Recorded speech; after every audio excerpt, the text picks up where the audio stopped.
Praise the Lord. கர்த்தருக்கு ஸ்தோத்திரம். இன்றைய வசனம்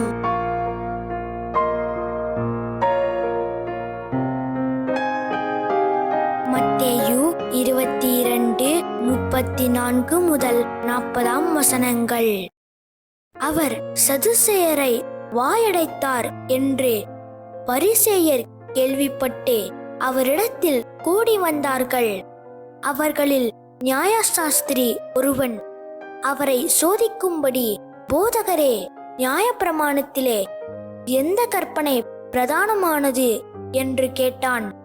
இயேசு அவனை நோக்கி, உன் தேவனாகிய கர்த்தரிடத்தில் உன் முழு இருதயத்தோடும் உன் முழு ஆத்மாவோடும் உன் முழு மனதோடும் அன்பு கூறுவாயாக.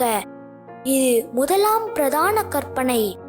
இதற்கு ஒப்பாயிருக்கிற இரண்டாம் கற்பனை என்னவென்றால், உன்னிடத்தில் நீ அன்பு கூறுவது போல பிறனிடத்திலும் அன்பு கூறுவாயாக என்பதே.